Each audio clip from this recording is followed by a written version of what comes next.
What's the good word, y'all? Welcome to the New York Jets Syndicate channel. It is DKB here with you, dropping off some news. And we had some combine visits that came up.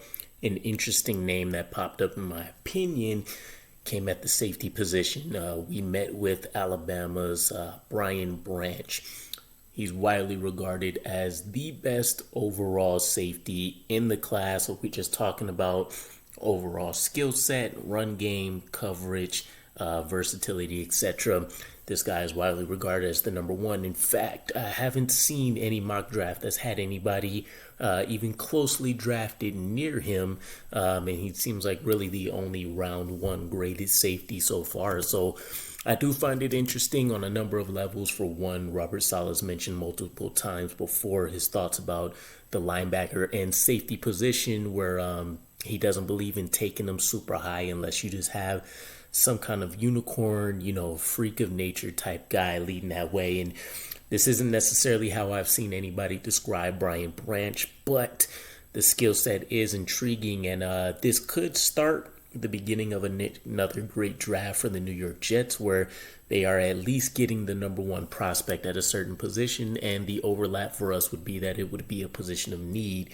I also think there is a small sliver of hope that we can go out and grab a guy like Jesse Bates for free safety, which would allow us to either move on for Jordan Whitehead to make room for Brian Branch, or if we want to still draft Brian Branch and kind of have him use his versatility in the beginning, kind of groom himself for the safety position heading into a second year, that'd be the best. But there are a couple of highlights to his game.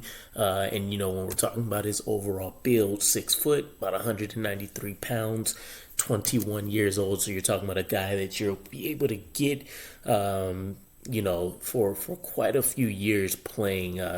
He'll get his second contract, around 25, 26, something of that nature. So he could potentially land himself 2 big deals within his lifetime, which is great. A little bit undersized for the safety position. Generally, you want your guys to be maybe, a tad over 200. So we'll see if he has room to bulk up there. But some of the main attributes that have gotten called out is him being one of the best open field tacklers coming out of college in the last couple years. The natural instincts that he shows at the safety position, and him coming out of Alabama, he's playing their star position basically, which keeps him on the field at all times. Essentially, he's kind of like a nickel back. He's going to play a lot of the slot, but he's playing the deep. He's playing the deep safety role. He's playing strong safety, getting up in the box. You can see him line up on the outside boundary at times. He's covering tight ends. So versatility ultimately truly is his skill set. He was even able to go out and get himself a punt return touchdown at one point during the season. Above average run defender. And again, I guess to cap it all off, I would be very interested in the pairing of a guy like Brian Branch and Jesse Bates.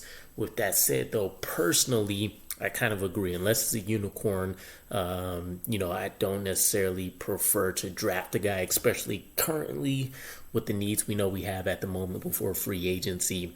I don't think the value is quite there. There's still some guys that I love at a position like free safety, which I think we can grab in the 3rd, 4th rounds. This class doesn't necessarily have a blue chip guy per se. It's deeper than we probably expect at the moment, though, just based on what I've been able to gather from a lot of different scouts. So let me know what your guys' thoughts are. Brian Branch, if he's there at 13, do you grab him as the best prospect at his position? Do you still prefer a tackle, or is trading back a preferable option to you? So let me know, and I'll catch you guys again. Peace.